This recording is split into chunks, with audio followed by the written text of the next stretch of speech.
जाति है कि जाति नहीं, हिंदी के प्रसिद्ध व्यंग्यकार हरिशंकर परसाई की रचना आज भी भारतीय राजनीति में खुलकर दिखती है। नमस्कार, आप देख रहे हैं चेतना मंच और मेरा नाम है अभिजीत कुमार। आज हम बात करेंगे भारत की जाति व्यवस्था और इसके बदलते सामाजिक राजनीतिक प्रभाव के बारे में। हाल ही में बिहार में मंत्रिमंडल में हुआ विस्तार इस बात का जीता जागता सबूत है, जहां मंत्रिमंडल का विस्तार जाति के आधार पर तय किया गया। जाति व्यवस्था, जो कि प्राचीन भारत की सामाजिक संरचना का अहम हिस्सा थी, ने मध्यकाल में भी अपनी अहम भूमिका निभाई।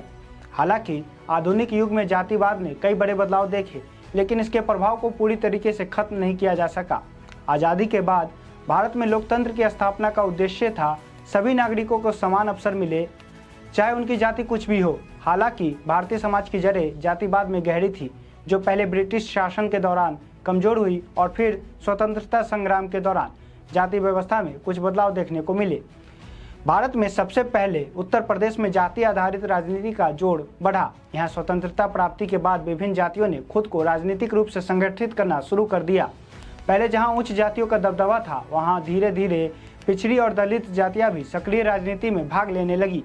बता दें कि यूपी में पहले ब्राह्मण, क्षत्रिय और कायस्थ जातियों का राजनीतिक वर्चस्व था, लेकिन समय के साथ पिछड़ी जातियों की संख्या बढ़ने लगी और उनका राजनीतिक प्रभाव भी बढ़ा। जजमानी प्रथा और जमींदारी व्यवस्था के समाप्त होने के बाद हरित क्रांति, भूमि सुधार और ग्रामीण विकास योजनाओं ने पिछड़ी जातियों के लिए आर्थिक अवसर खोले। साथ ही ये जातियां अब राजनीतिक रूप से संगठित होकर अपनी पहचान भी बनाने लगी।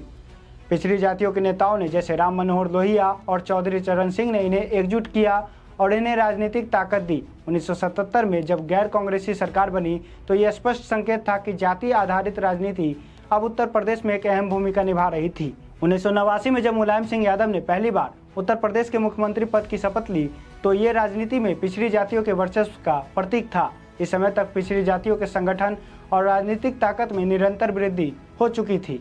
अब हम बात करते हैं दलित राजनीति की। 1950 से 1990 तक दलितों की राजनीति में कई उतार चढ़ाव देखने को मिले। सरकारी नौकरियों और राजनीतिक संस्थानों में आरक्षण के कारण दलितों की स्थिति में सुधार भी हुआ और उनकी राजनीति में ताकत भी बढ़ी। 1984 में बहुजन समाज पार्टी का गठन हुआ, जिसके माध्यम से दलितों और पिछड़ों की आवाज़ राजनीतिक रूप से मजबूत हुई।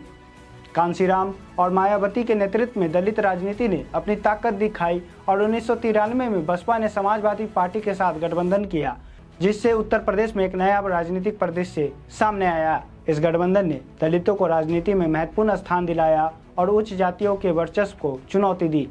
इस प्रकार जातिवाद के बदलते रूप ने यूपी और पूरे भारत की राजनीति को गहरे तरीके से प्रभावित किया।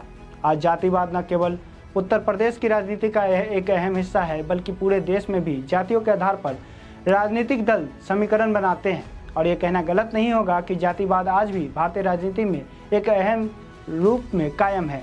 सवाल उठता है कि एक लोकतांत्रिक देश में सभी राजनीतिक दल खुलेआम जाति के नाम पर वोट मांगते हैं, चुनाव में जाति के आधार पर सीटों का बंटवारा भी करते हैं और तो और मंत्रिमंडल का विस्तार भी जाति के आधार पर तय किया जाता है। इस वीडियो में फिलहाल इतना ही। तमाम ऐसी जानकारियों के लिए देखते रहिए चेतना मंच। धन्यवाद।